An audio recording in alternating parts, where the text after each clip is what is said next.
Picture this scenario. You just dropped $300 on a pair of premium noise-canceling wireless headphones. You unbox them, admiring the sleek matte finish and the reassuring weight of the case. You sync them up, and to make sure you are getting the absolute best experience possible, you upgrade to the most expensive, ultra-high-resolution tier of your favorite streaming service. You sit back, close your eyes, and hit play on a classic album you have loved for years, fully expecting a transcendent, studio-quality revelation. At first, it sounds incredibly loud. It is punchy. The bass rattles your jaw. But then, about 20 minutes into the listening session, something strange happens. Your ears start to feel exhausted. You get a mild headache. You find yourself turning the volume down, not because it is too loud, but because the sound feels aggressively fatiguing. Here is the uncomfortable truth we need to drop right at the start.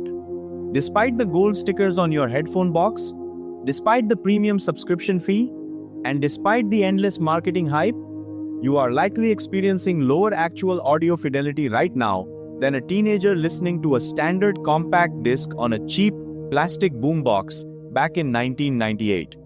The modern audio industry has quietly built a multi-billion-dollar empire on a foundation of shiny, incredibly expensive illusions. And they rely entirely on your confusion and your fear of missing out to keep the cash flowing. To understand how we got here, we first have to strip away the industry's absolute favorite weapon: marketing vocabulary. Every year, tech giants and record labels invent new phrases designed to make you feel insecure about your current setup. Lossless wireless, spatial audio, 360, reality audio, the 2024 Ultimate Studio Remaster. These are not just descriptive terms. They are psychological triggers engineered to force you to rebuy music and hardware you already own. They want you to believe that the mainstream audio world is constantly advancing toward better, purer sound. The grim reality is that mainstream audio is not advancing. It is aggressively processing, compressing, and outright faking audio and then wrapping that digital forgery in premium buzzwords. We are living in an era defined by the illusion of technological progress, masking a catastrophic decline in actual musical dynamics. Let us start this investigation by tackling the hardware lie. This is the physical limitation that the tech companies absolutely refuse to put on their packaging. If you walk into any electronics store right now, you will see rows of wireless Bluetooth headphones, proudly displaying the high-res audio certification logo.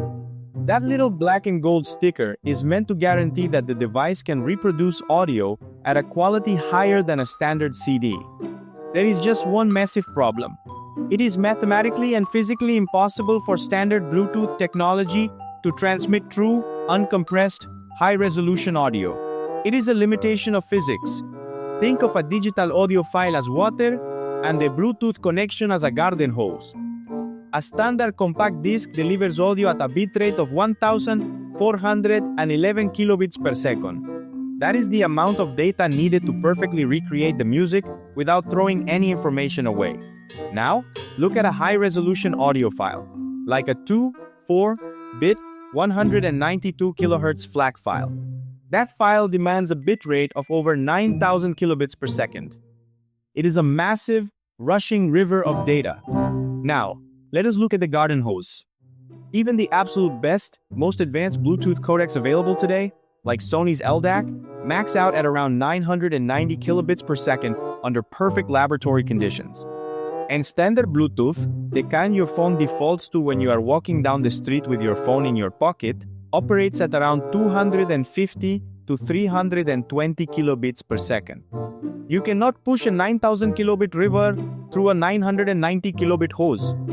It does not fit. So, what does the Bluetooth chip do? It compresses the file. It actively throws away data. It uses psychoacoustic algorithms to delete the frequencies it thinks your brain will not notice are missing, squashing the file down to a fraction of its original size so it can transmit wirelessly to your ears. So, when you pay extra for a high-resolution streaming tier, but you listen on wireless headphones, you are paying for massive, pristine digital files that your phone immediately crushes and degrades before they ever reach your eardrums. That gold high-res sticker on your wireless headphone box is, for all practical purposes, a decorative lie. It means the internal chip is capable of processing high-res numbers, but the wireless bridge getting the music to that chip is fundamentally bottlenecked. But let us imagine for a second that you do everything right. Let us say you ditch the wireless headphones. You buy a dedicated digital to analog converter. You plug in a pair of high-end, wired audiophile headphones. You have bypassed the Bluetooth bottleneck entirely. You have a pure, wired connection to your high-resolution streaming service. You hit play, and it still sounds terrible. Why? Because we have now arrived at the software lie. And this is where the industry's malpractice goes from misleading advertising to the outright destruction of musical history. To understand why your modern music sounds lifeless, you need to understand the plague of modern mastering and the concept known as brick wall limiting. Music is supposed to be dynamic. Think about a live orchestra, or even a great rock band playing in a garage. There is a massive difference in volume between a quiet, intimate vocal passage and the explosive crash of a cymbal or a heavy guitar riff. That difference between the quietest part of a song and the loudest part is called the dynamic range. Dynamic range is what gives music its emotion. It is the breath, the punch, the physical impact of the sound. But starting in the late 1990s, the music industry became obsessed with a single, destructive idea: louder is better. Record executives realized that when songs were played on the radio or in a multi-disc CD changer, listeners tended to pay more attention to the track that was inherently louder. It was a cheap psychological trick. Our brains initially perceive a louder sound as a better sound. So, executives started ordering mastering engineers to make their albums louder than the competition. But there is a digital ceiling. In digital audio, you cannot go past 0 decibels. If you push the volume of a sound wave past 0, the top of the wave literally gets chopped off. It flattens out. This creates a harsh, buzzing digital distortion called clipping. So, how do you make a whole song louder if the loudest parts are already hitting the digital ceiling? You use a tool called a brick wall limiter. A limiter acts like a trash compactor for sound. It takes the quietest parts of the track, the subtle bass lines, the delicate hi-hats, the breathing of the vocalist, and artificially boosts their volume. At the same time, it slams a hard ceiling on the loud parts, literally crushing the peaks of the sound wave so they do not clip. The result? The entire song becomes uniformly, aggressively loud. The dynamic range is annihilated. When you look at the visual waveform of a properly mastered song from the 1980s, it looks like a mountain range. There are deep valleys and high peaks. There is space. But when you look at the waveform of a modern pop or rock album, or a modern remaster of a classic album, it does not look like a mountain range. It looks like a solid black brick. It is a thick, rectangular block of constant, unyielding noise. This phenomenon became known as the loudness war. It reached its absolute catastrophic peak in 2008 with the release of Metallica's album Death Magnetic, which was mastered so incredibly loud and pushed so hard against the digital limiter that it audibly crackled and distorted right out of the CD case. It was a sonic disaster that actually sparked a massive backlash among fans and audio engineers alike. Now, you might be thinking that the loudness war is over. After all, streaming services like Spotify and Apple Music now use loudness normalization. They automatically turn down songs that are mastered too loud so that you do not have to constantly adjust your volume dial between tracks. Logically, normalization should have ended the loudness war. If the streaming platform is just going to turn your excessively loud track down anyway, there is no point in crushing the dynamics, right? Wrong. The loudness war never ended. It just mutated. Major labels and producers are still utterly terrified that their tracks will not sound aggressive enough on cheap phone speakers or in noisy cars. So they continue to use heavy brick wall limiting. They continue to crush the dynamic range into a lifeless flat line. And this is where the massive hypocrisy of the high-resolution audio market is exposed. Streaming platforms and record labels are constantly pushing you to buy 2, 4-bit, 192 kHz high-resolution audio files. They claim these massive files offer unprecedented clarity and depth. Let us break down the science of why that is a brilliant piece of misdirection. First, let us look at the sample rate, the 192 kHz part. According to the Nyquist-Shannon sampling theorem, a fundamental law of digital audio processing, a sample rate only needs to be twice the highest frequency you want to record. Human hearing, at its absolute biological best, peaks at 20 kHz. Most adults cannot hear anything above 16 or 17 kHz.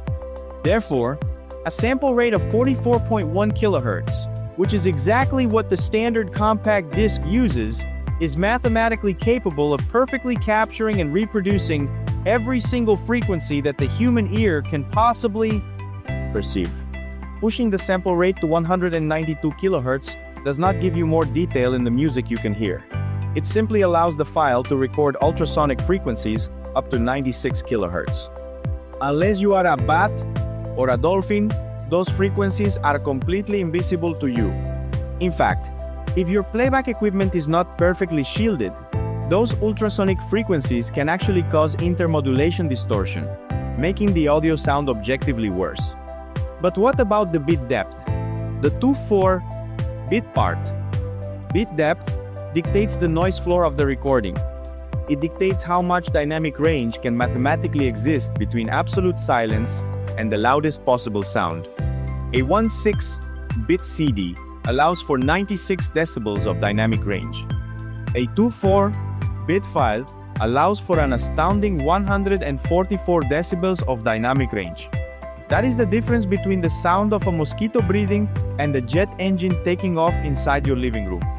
On paper, 2/4-bit sounds vastly superior. But remember the loudness war? Remember the brick wall limiters? What is the point of having a digital container capable of holding 144 decibels of dynamic range if the record label has crushed the actual music into a solid brick that only uses 4 decibels of dynamic range? It is like buying a 10-car garage to park a single bicycle.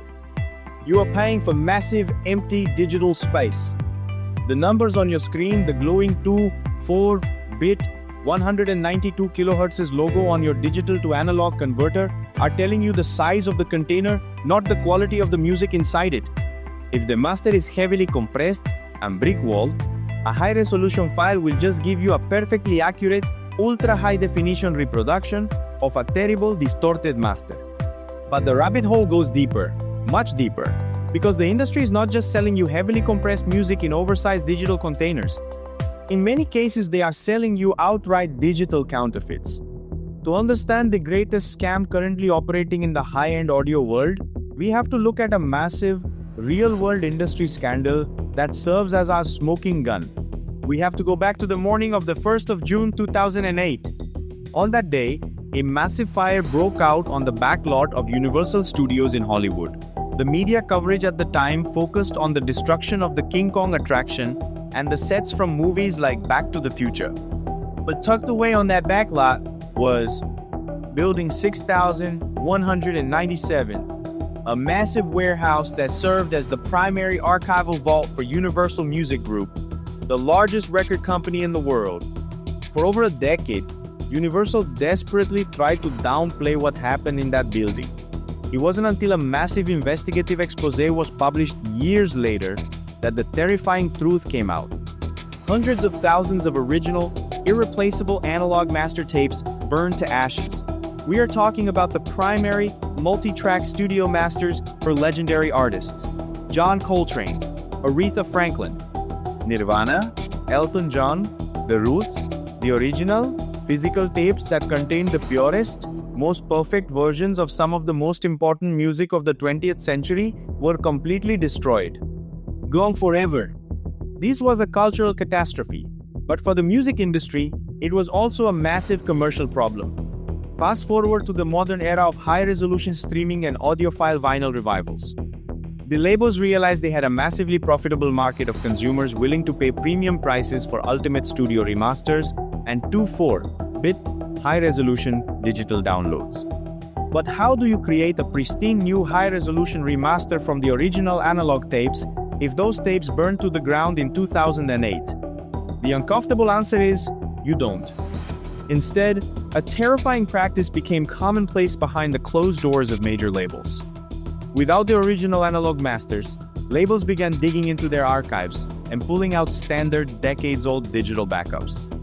We are talking about standard 1 6-bit 44.1 kHz digital copies made in the 1980s and 1990s specifically for CD production. They take these standard definition digital files, run them through modern upscaling software, apply some equalization to make the bass sound a little heavier, push it through a brick wall limiter to make it louder, and then export it into a massive 24-bit 192 kHz digital container.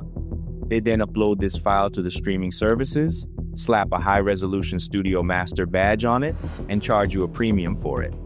It is a digital counterfeit operation happening in plain sight. Think about it like photography.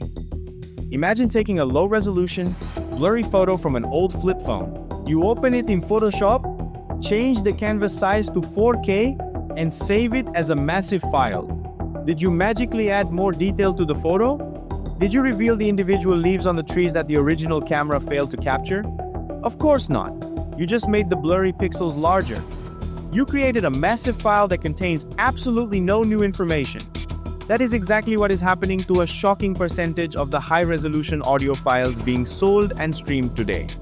You are paying for a massive digital file that is nothing more than an upscaled, artificially inflated version of a standard CD from 30 years ago. This practice isn't just limited to streaming. It has infected the physical media world as well. If you have recently spent $40 on a heavy, 180-gram colored vinyl reissue of a classic album, expecting that warm, pure analog sound, you have likely fallen into the same trap. Because the original analog tapes are either destroyed, degrading, or simply too precious to handle, the vast majority of modern vinyl records are cut from digital files. And not just any digital files. They are often cut from the exact same, heavily compressed, brick-walled digital masters used for streaming.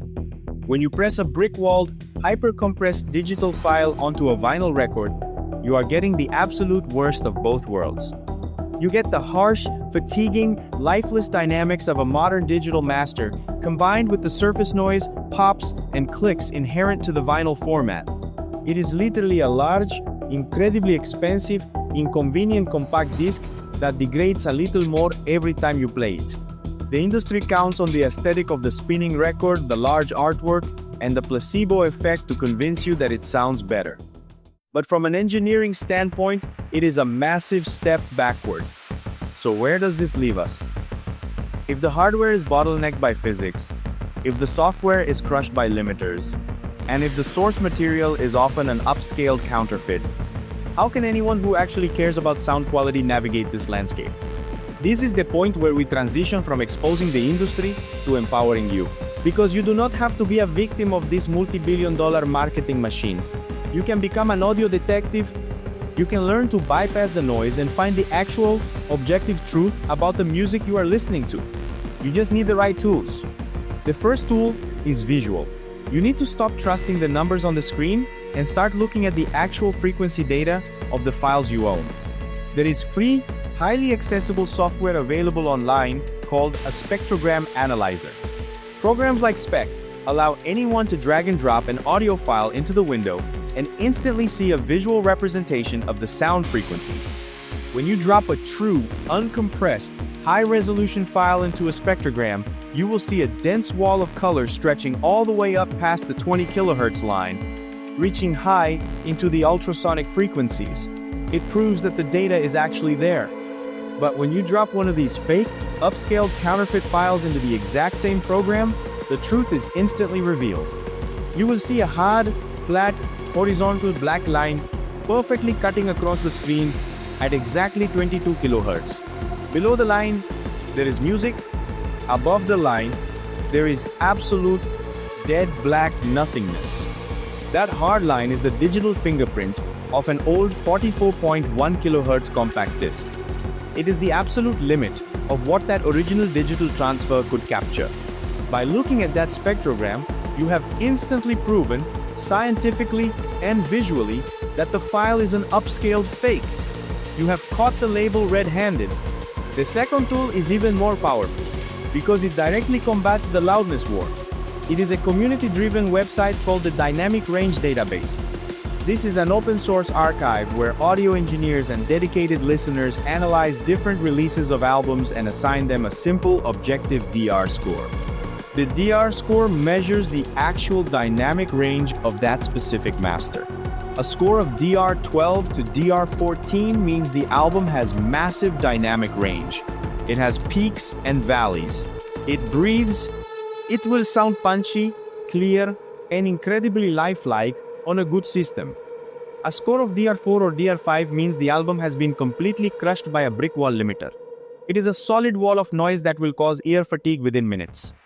Before you spend $30 on a new high-resolution download or $40 on a new vinyl remaster, you can go to the Dynamic Range database, type in the name of the album, and look at the scores for every version ever released. And this is where you will discover the greatest irony of the modern audio world. In almost every single case, for classic rock, pop, and jazz albums, the version with the highest best dynamic range score is not the 2024 Ultimate Remaster. It is not the 192 kHz high-resolution streaming file. The best-sounding version is almost always the original. Standard definition compact disc released between 1985 and 1993. Before the loudness war took over, CD mastering engineers treated the digital format with immense respect. They transferred the original analog tapes flat, without heavy compression, utilizing the full, pristine dynamic range of the 1/6-bit format. Those early CDs, the ones you can currently find in the bargain bins of used record stores for $3, objectively sound better, breathe deeper, and offer a more authentic representation of the original studio performance than almost anything being pumped out by the major labels today. The audio industry has spent the last 2 decades trying to convince you that audio quality is a luxury commodity. They want you to believe that true fidelity is locked behind a paywall, accessible only to people willing to spend thousands of dollars on snake oil cables, proprietary wireless codecs, and impossibly massive digital files. They have deliberately cultivated an atmosphere of elitism and gatekeeping to obscure the fact that their core product has been steadily degrading in quality. But true audio quality is not about the price tag on your equipment. It is not about chasing impossible sample rates or arguing over the purity of different digital containers. It is about finding the right master. It is about understanding the physical limits of your gear, whether that is a pair of wireless earbuds on a subway or a dedicated wired setup in your living room. It is about recognizing that a brilliantly mastered, highly dynamic standard definition file will always, absolutely always, sound vastly superior to a crushed, brick-walled, heavily processed high-resolution file. The magic of music does not live in the ultrasonic frequencies you cannot hear. It lives in the dynamics. It lives in the contrast between silence and sound. And that contrast is exactly what the modern industry has been trying to pave over. So, the next time a streaming service prompts you to upgrade your tier for studio quality sound, or the next time an electronics brand tries to sell you wireless headphones with a shiny gold high-resolution sticker, you will know exactly what is actually happening behind the curtain. You won't be blinded by the marketing vocabulary. You will understand the physics. You will know the history of the loudness war. And you will be able to protect yourself from the upscaled counterfeits. You have the tools. You have the knowledge. It is time to stop letting algorithms and marketing departments dictate how you experience your favorite albums. Dig out those old CDs. Check the dynamic range scores. Trust the science over the sales pitch. And most importantly, finally start trusting your own ears again. If this deep dive completely changed how you look at the music on your phone, you are going to want to stick around. We are constantly pulling apart the tech industry's biggest illusions and showing you exactly how things really work beneath the surface. Hit that subscribe button, and if you want to support this kind of independent, ad-free technical investigation, consider joining our channel membership. We have a dedicated community of audio detectives sharing their own spectrogram findings and highlighting the best mastered albums they can find. You won't want to miss what we are exposing next.